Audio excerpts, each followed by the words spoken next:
चंद्र ग्रहण स्पेशल में आज हम बात करेंगे आखिरी साल का पहला चंद्र ग्रहण इतना खास क्यों है। ये ग्रहण तुला राशि में लगने जा रहा है, जिसको लेकर ज्योतिष में कई तरह के आकलन किए जा रहे हैं। साथ ही साथ इस चंद्र ग्रहण का तुला राशि से कनेक्शन क्या है, इसका कहां क्या असर हो सकता है, इन तमाम मुद्दों पर हम चर्चा करेंगे। हमारे साथ दो खास मेहमान भी होंगे जो इन सब के बारे में विस्तार से आपको बताएंगे, लेकिन सबसे पहले ये रिपोर्ट देखिए आप।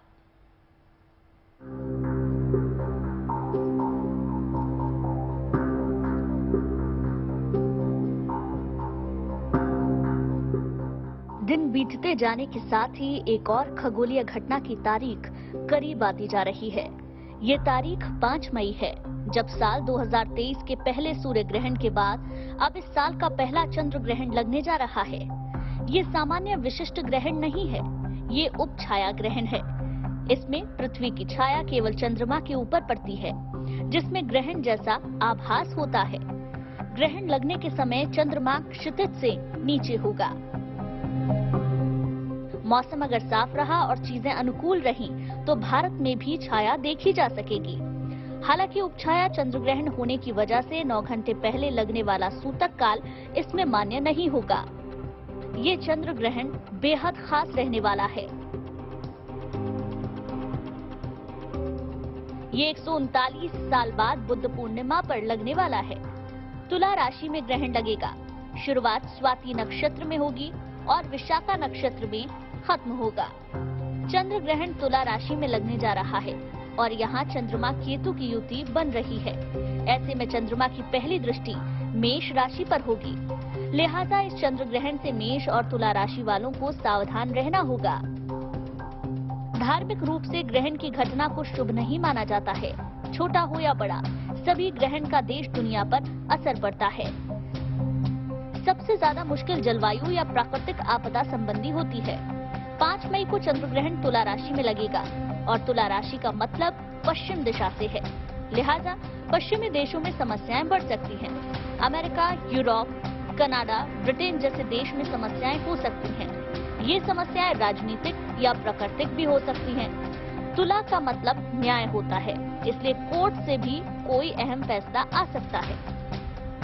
कुल मिलाकर ज्योतिष आकलन के मुताबिक इस चंद्र ग्रहण का खासकर पश्चिमी देशों पर ज्यादा असर पड़ने की संभावना जताई जा रही है। Bureau report, good news today. तो 5 मई को साल का पहला चंद्र ग्रहण लगने जा रहा है। इसका आपके जीवन पर क्या प्रभाव पड़ेगा और खास तौर पर अलग अलग राशियों के लिए जानने के लिए लोग उत्सुक होते हैं कि उनकी राशि पर कैसा प्रभाव पड़ेगा। तो चलिए जानते हैं। हमारे साथ दो खास मेहमान बने हुए हैं। अरविंद शुक्ला जी यहाँ पर मेरे साथ में मौजूद हैं और पंडित संजय शर्मा हमारे साथ बने हुए हैं। बहुत बहुत स्वागत पंडित जी आपका। चलिए सबसे पहले अरविंद शुक्ला जी आपसे शुरुआत कर लेते हैं। शुरू की 3 राशियों के बारे में जानने की कोशिश करेंगे कि 3 राशियों पर क्या असर रहने वाला है। देखिए, ऐसा है कि मैं सीधे राशियों पे ही आता हूं। जिन लोगों की मेष राशि है उनके ग्रहण ये सप्तम में पड़ेगा, अर्थात सप्तम से चंद्रमा की दृष्टि आपके लगन में पड़ेगी, यानी शरीर स्थान पे पड़ेगी, जो कि ये मेष राशि वालों के शारीरिक स्वास्थ्य में प्रभावित रहेगा। अब बात करें वृष और मेष राशि वालों के, वैसे चंद्रमा चतुर्थ का होगा, तो जो लग्जरी लाइफ है, जो भूमि भवन वाहन आदि से अभी आपको कोई निर्णय लेना है, वो 15 दिन तक अपने आप पे विशेष कंट्रोलिंग रखें। हालांकि ये ग्रहण यहाँ दिखना जरूर नहीं है, उपछाया चंद्र ग्रहण है, इसका सूतक और ग्रहण काल कोई मान्य नहीं होना है। दिखना है, यदि दिखना है, लेकिन ऐसा नहीं है कि इसका कोई बहुत ज्यादा मान्य है।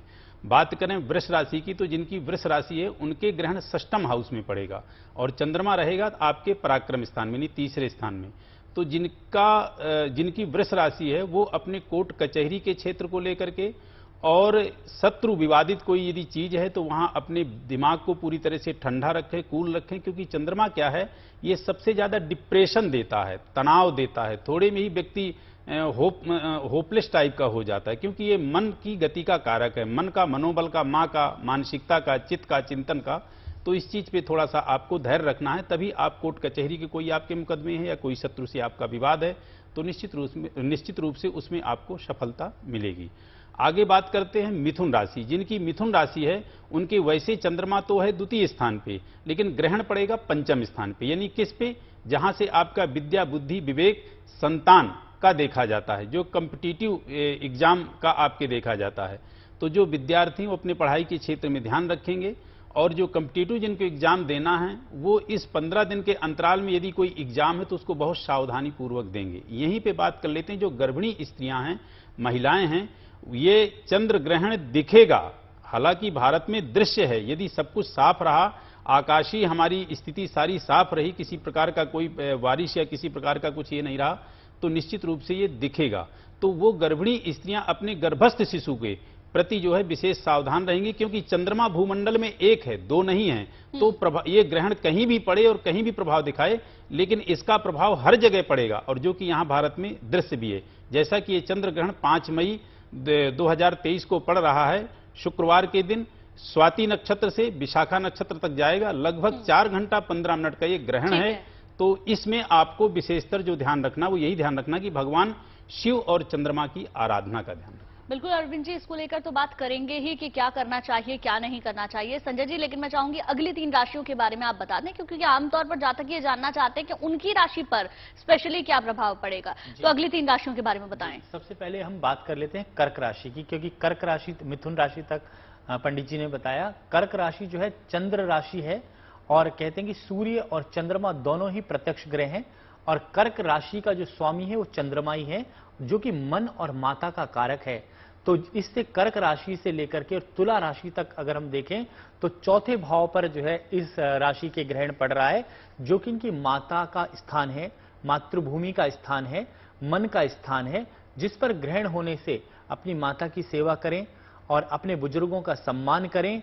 और यह ग्रहण कर्क राशि को मन से चिंता करने की जरूरत नहीं है, मानसिक रूप से संतुलन बना करके रखें और अपने परिवार के जो भी बुजुर्ग लोग हैं उनकी सेवा करें, दान करें। अगर हो सके तो चांदी के बर्तन में पानी भर करके जो है उस दिन अर्घ दें, और किसी ब्राह्मण को जो है अगर हो सके तो सुबह उठ करके कुछ सफेद वस्तु का जो है दान करें, क्योंकि व्हाइट वस्तु का दान करने से चंद्रमा के लिए सफेद वस्तु का जो है दान किया जाता है। और इसको हम इस ग्रहण को हम कहते हैं छाया ग्रहण या प्लम्बर या अनक्लीननेस ग्रहण जो है, ये इस प्रकार का ग्रहण है जो कि कर्क राशि के लिए बहुत ही बुरा नहीं है।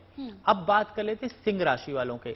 सिंह राशि से अगर देखें तो 3रे भाव में ये ग्रहण विराजमान है, और सिंह राशि भी जो है प्रत्यक्ष राशि है, क्योंकि सूर्य और चंद्रमा ही इस संसार को जो है रोशनी देने वाले हैं। और मंत्र भी आता है, ओम स्वस्ति पंथा मनुचरे में सूर्य चंद्रमसा विव पुनर्दत्ता जानता संग में मही। तो जिस प्रकार से सूर्य और चंद्रमा अपनी गति से चलते हैं, उसी प्रकार से इस ग्रहण का जो प्रभाव है राशि के ऊपर, सिंह राशि के ऊपर बड़ा ही दुष्प्रभावी नहीं रहेगा। अपने भाई, मित्र, दोस्त, बंधुओं का ध्यान रखने, और जिनके बहन भाई तुला राशि के हैं उनको खास तौर से आज के दिन अपना मानसिक संतुलन बना करके रखना चाहिए। और अगर हो सके तो सफेद अन्न का दान करने से विशेष लाभ रहेगा। अब 3री राशि जो रहेगी कन्या राशि। कन्या राशि वालों के लिए धन की वृद्धि करने वाला है, परंतु अपने धन को संभाल करके रखें, धन को वेस्ट ना करें, मानसिक स्थिति को बना करके रखें, और कुटुंब के साथ, परिवार के लोगों के साथ जो है संबंध बना करके